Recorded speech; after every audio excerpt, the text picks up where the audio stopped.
Halo, Assalamualaikum warahmatullahi wabarakatuh. Apa kabar semuanya? Sebelumnya kita sudah mempelajari materi tentang panas dan perpindahannya. Sekarang kita akan melakukan kegiatan literasi. Simak bersama-sama ya. Putri Alor, karya Tantri Novianti. Pada suatu malam, sang putri bersedih hati. Dia menutup telinganya dari suara jangkrik dan kunang-kunang yang bersenda gurau. Putri menutup mata sehingga ia tak melihat bintang dan bulan yang bersinar. Di pesisir Pulau Alor, NTT, ia hanya termenung dalam pejamnya. Seorang nelayan yang melihat keadaan Putri merasa khawatir. "Wahai Putri, apakah yang membuat gerangan murau malam ini?" Putri membuka matanya pelan-pelan. Matanya berkaca-kaca. "Kau tahu apa hal yang paling menyedihkan di dunia ini? Seumur hidupku, Ibunda Ratu tak pernah memarahiku. Tapi hari ini dia melakukannya kepadaku. Aku begitu sedih." "Apa yang menyebabkan sang ratu marah kepadamu?" Putri menceritakan keluh kesahnya. "Tinggal di Alor adalah suatu kenikmatan bagiku.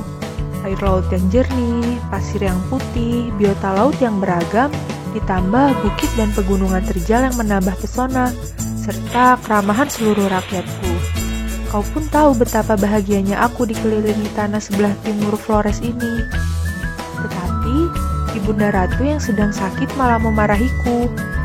Menurut Ibunda Ratu, aku terlampau senang bermain dan lupa kewajibanku sebagai putri di tanah ini." Putri menghela nafas sejenak.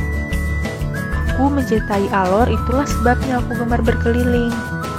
Ibunda Ratu berpikir, "Aku hanya sedang main-main. Padahal aku memperhatikan setiap sudut ini dan memastikan tiada celah sedikit pun yang menjadikan pulau rusak." Putri merapikan kain tenun khas Alor, kawate, yang terjuntai di tubuhnya. Sambil mengusap air matanya, dia menyimak nasihat nelayan muda itu. "Jika berkenan engkau mendengarkanku, kembaliklah ke istana dan temui sang ratu. Katakan padanya bahwa penyu hijau masih meletakkan telur-telurnya di dalam pasir Alor yang putih dan memesona. Kabarkan tentang terumbu karang dan ikan laut yang masih bernapas bebas dalam birunya Alor. Ceritakan pula mengenai bukit yang hijau dan pegunungan yang terjal dan indah. Sampaikan juga salamku untuk ratu. Ceritakan aku nelayan yang masih dapat bertahan hidup di tanah ini.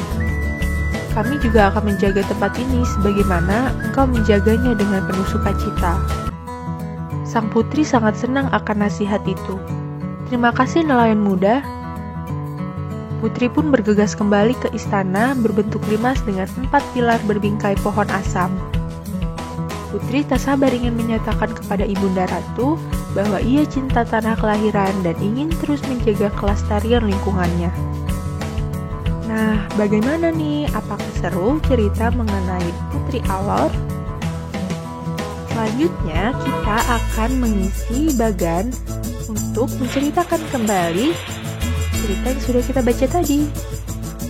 Apa judul cerita yang sudah kita baca tadi? Ya, judul ceritanya adalah Putri Alor. Siapakah pengarangnya? Benar sekali, pengarangnya adalah Tantri Novianti. Siapakah tokoh utama? Benar, tokoh utamanya adalah sang putri. Siapakah tokoh lain? Benar sekali, tokoh lainnya adalah nelayan muda. Lalu, di manakah cerita ini terjadi? Ya, benar sekali, cerita ini terjadi di Pulau Alor, NTT. Apa yang terjadi dengan tokoh utama? Ya, benar sekali, sang putri sedang bersedih hati karena Bunda Ratu memarahinya. Lalu, mengapa hal itu terjadi?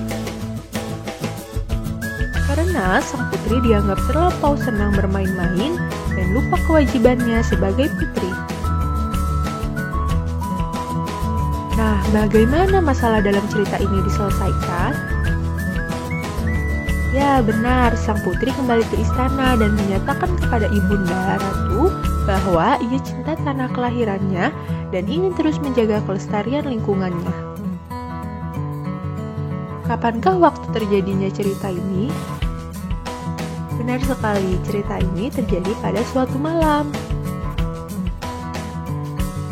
Pesan apakah yang kamu dapatkan dari cerita ini? Benar, dengan mengetahui hak dan kewajiban dan melaksanakannya dengan tanggung jawab, tujuan bersama akan dapat tercapai.